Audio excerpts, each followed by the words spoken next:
নমস্কাৰ মৰমৰ ছাত্ৰ-ছাত্ৰীসকল কক্ষালৈ স্বাগতম মই জশ্ৰী আজি সপ্তম শ্ৰেণীৰ ৮ নম্বৰ অধ্যায় পৰিমাণৰ তুলনাৰ পাঠটিৰ অনুশীলনী 8.3 ৰ ৭ নম্বৰৰ পৰা আলোচনা কৰিম ৭ নম্বৰ প্ৰশ্নটোত কি আছে আমি চাওঁ ৭ নম্বৰ প্ৰশ্নটোত আছে যে ৰতনে এটা আলমাৰী ৬২৫০ টকাত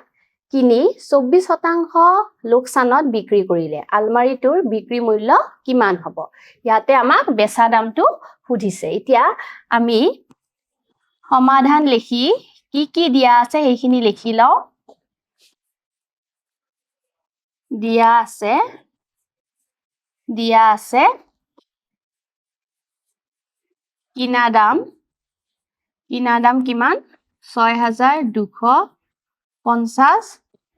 টকা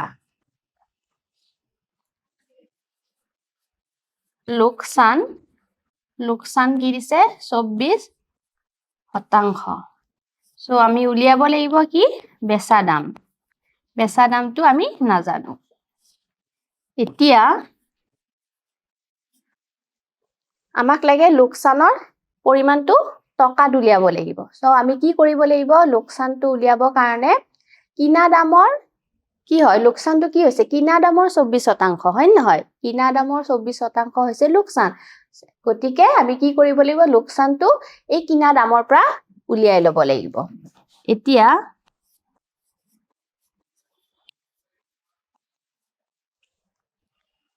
লোকসানৰ পৰিমাণ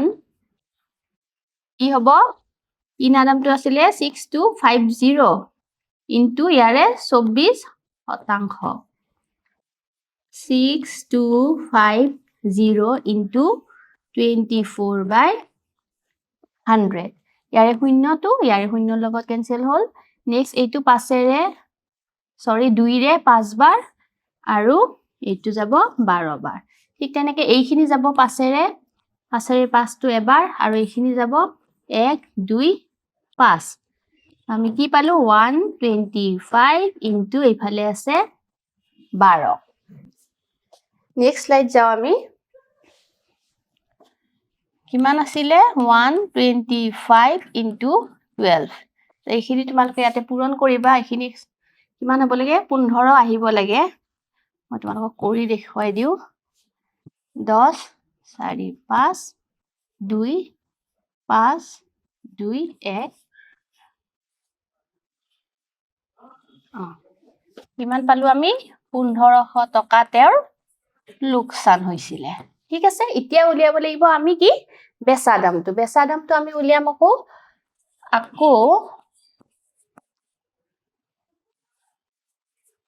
আমি জানো যে কি লোকসান ইকুৱেল কি আছিলে কিনা দাম মাইনাস বেচা দাম হয়নে কিনা দাম মাইনাস বেচা দাম আমাক যেহেতু বেচা দামটো লাগে বেচা দামটো আমি এইফালে আনো এটো পজিটিভ হৈ যাব প্লাস হৈ যাব আৰু এইফালে কিনা দামটো থাকিব এইবাৰ বেচা দামটো আমি আনিলো লোকসানটো আমি হেতু সাইডে লৈ যাব পাৰিম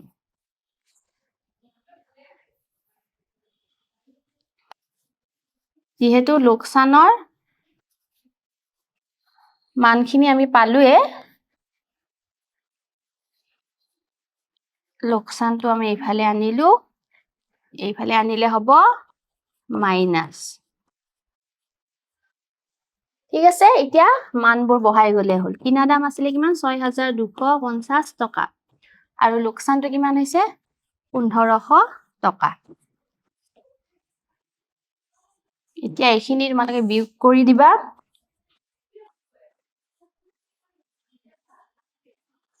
0 5 আহিব 12ৰ পৰা 5 গলে 7 ইয়াতে 5 আছে 4 সো এনসাৰটো হ'ব আমাৰ 4750 টকা আৰু এইখিনিয়ে আছিলে বেচা দাম এতেকে বেচা দাম ইকুৱেল 4,750 টকা বুজি পাইছা ন এতিয়া আমি যাও নেক্সট কুৱেশ্যনটো 8 নম্বৰটোত চোৱা কি দিয়া আছে বছৰে 8 টকা সুতত 5,000 টকাৰ 3 বছৰৰ সুত নিৰ্ণয় কৰা আমাক ইয়াত কি দিছে 5,000 টো হ'ব মূলধন পিৰ মানটো সময়টো দিছে 3 বছৰ ঠিক আছে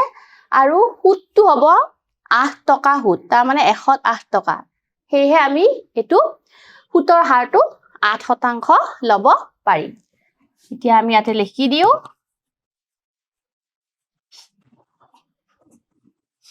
দিয়া আছে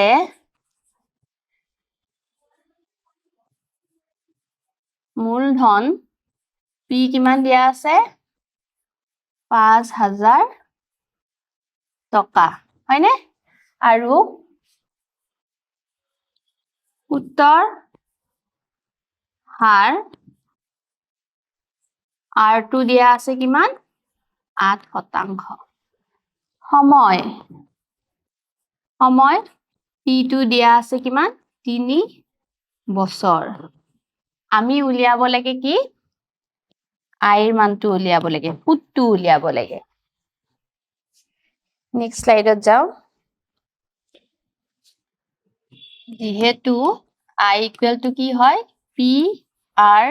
T by 100 হয়নে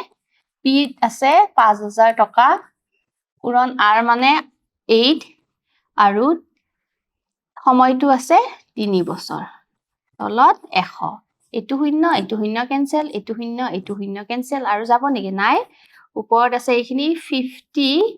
ইনটু কিমান হ'ব 24 এতিয়া এইখিনি আমি পূৰণ কৰিলে হ'ব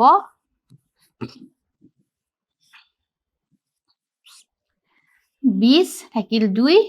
10 12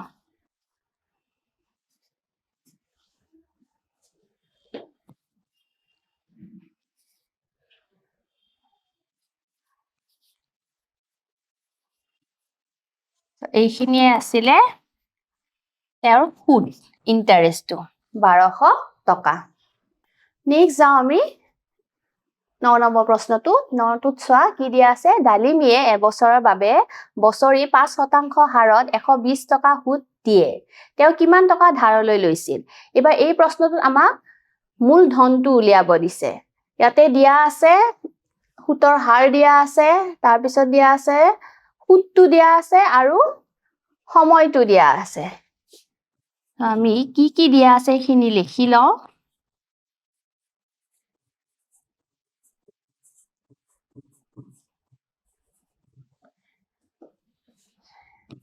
R2 দিয়া আছে সুতৰ হাৰ 5% I2 দিয়া আছে 120 টকা আৰু এবছৰৰ বাবে সময়টো দিছে এবছৰ আমি উলিয়াব লাগে মূলধনটো যেহেতু I equal to P R T by 100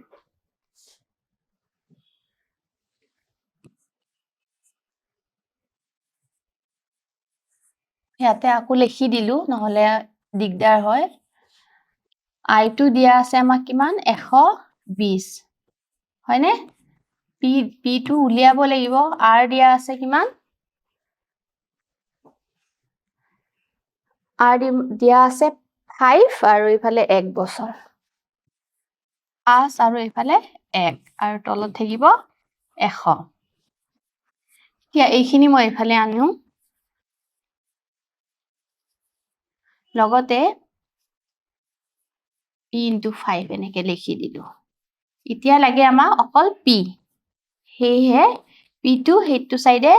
ৰাখি আমি 5 টো ইফালে লৈ আনিলো 5 টো ইফালে আহিলে হ'ব হৰণ এতিয়া আমি কাটাকাটি কৰো 5 ৰে এটো এবাৰ এটো যাব 20 বাৰ ঠিক আছে সো P টো ইফালে আনিলো 20 কিমান হ'ব ইমানখিনি টকা এতেকে পি টো আমি পালো মূলধন কিমান 2400 টকা এইটোৱে আছিলে ইয়াৰে উত্তৰ নেক্সট 10 নম্বৰটো চোৱা ইয়াতে দিছে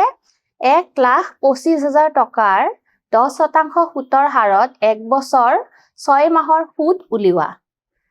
ইয়াতে এতিয়া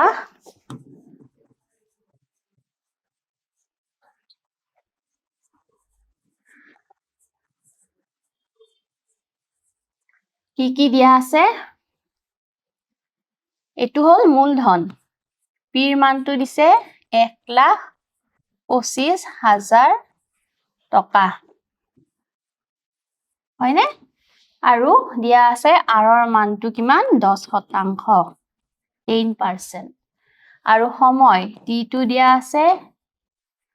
এবছৰ 6 মাহ এতিয়া 6 মাহটো আমি কি কৰিব লাগিব বছৰত নিব লাগিব বছৰত নিলে কি কৰিম 12ৰে আমি হৰণ কৰিম হয়নে কাৰণ আমি জানো এবছৰত কিমান আছে 12টা মাহ থাকে 1 বছৰ ইকুৱেল 12 মাহ সো সেইকাৰণে আমি 12 হৰণ কৰিলো আৰু এতিয়া আমি ইয়াৰে লসাগু লম ইয়াতে একো নাই মানে 1 আছে 1 আৰু 12 লসাগুটো 12 হ'ব আৰু সেই 12ৰ লগত ওপৰ একটো পূৰণ হলে কিমান হ'ব 12 প্লাস 6 ইকুৱেল 18/2 এতিয়া এই দুটা সংখ্যা কি হ'ব কাটা কাটি যাব ইহেৰে 6ৰে 3 বাৰ আৰু এটো 2 বাৰ সো আমি কিমান পালো 3/2 বছৰ এতিয়া আমি এই সূত্ৰটোত বহাই দিলে হ'ব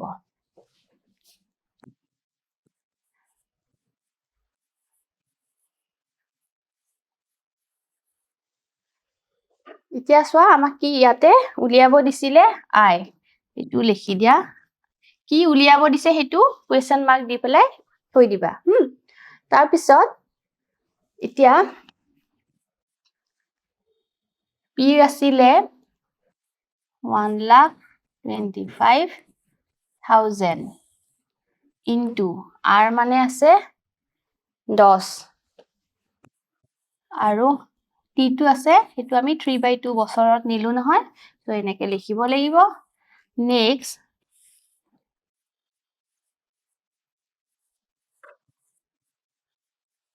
ইনিটো ওপৰত থাকিব এনেকে হৰণ হৈ থাকিলে দুইটো তলত পূৰণ হৈ যায়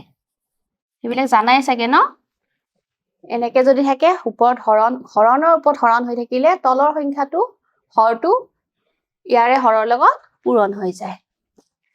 সো এবাৰ এটো শূন্য এটো শূন্য এটো শূন্য এটো শূন্য নেক্সট দুইটো যাব এই আটাইখিনিৰ লগত কিমান বাৰ 6 2 5 0 6 2 5 0 into 3 এইখিনি আমি পূৰণ কৰিম বা ডাইৰেক্ট কৰিলেও হ'ব তো 0 2 5 গুণ 15 থাকিল 1 2 3 2 গুণ 6 6 লগত 1 লগ হ'ব যোগ হলে কিমান হ'ব 7 আৰু 3 6 গুণ 18 এইখিনি টকা এইটোৱে হৈছে আইৰ মান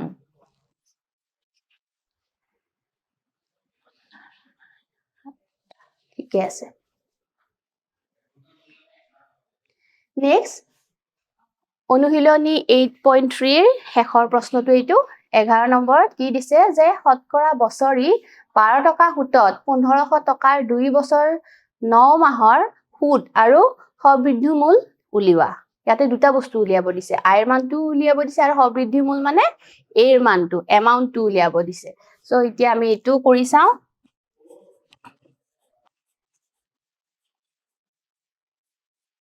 কি দিয়া আছে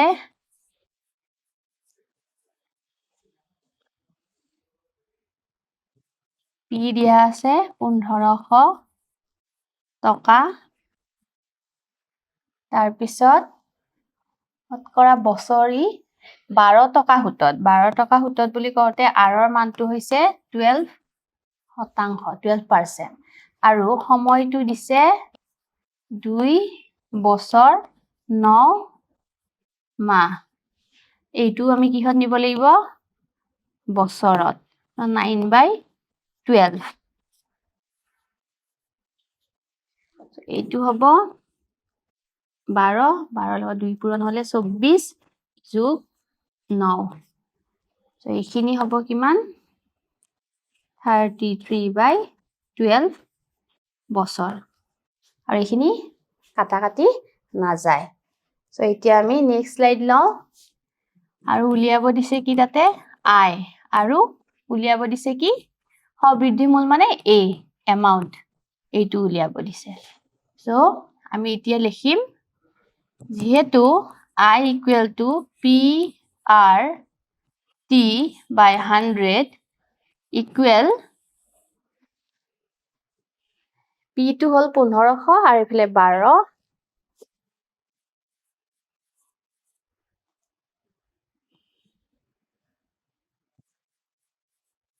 এইখিনি পাইছো 33/12, 12 টো তলত নামি আহিব,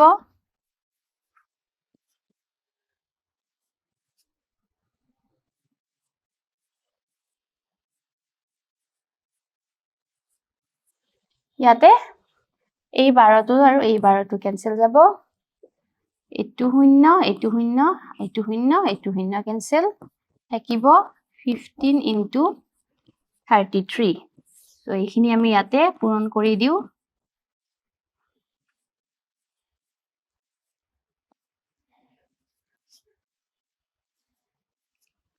so আমি কিমান পালো 495 টকা তেওঁ সুদ দিব লাগে, এইটো হল আইৰ মান। আকৌ আমাক উলিয়াব দিছে সবৃদ্ধিমূল, হয় নে, এৰ মানটো উলিয়াব দিছে। so নেক্সট স্লাইড লওঁ, আকৌ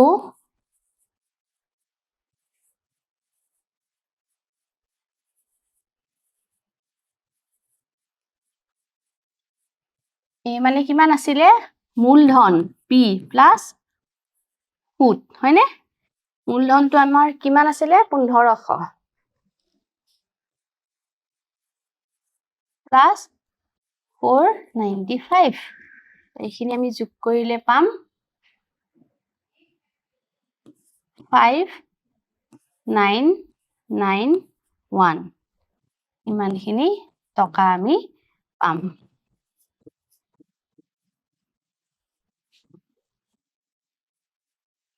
so এইখিনি আমাক উলিয়াব দিছিলে, ঠিকে আছে ন, ভুল হৈ গলে আৰু পুৰা ভুল হৈ যায় সৰু সুৰা ভুলতে, 5991, ঠিকে আছে, বুজি পাইছা ন অঙ্কখিনি, একেবাৰে সহজ, তোমালোকে ঘৰত প্ৰেক্টিস কৰিবা, ভালকে পঢ়িবা। গতিকে মৰমৰ ছাত্ৰ ছাত্ৰীসকল, আজিৰ এই ভিডিঅটোত এইখিনি আছিলে, আমি এই পাঠটি পৰিমাণৰ তুলনাৰ চেপ্টাৰটি গোটেইখিনি শেষ কৰি দিলো। আশা কৰিছো যিখিনি বুজাইছো তোমালোকে ভালদৰে বুজি পাইছা। আজিলৈ নমস্কাৰ, ধন্যবাদ।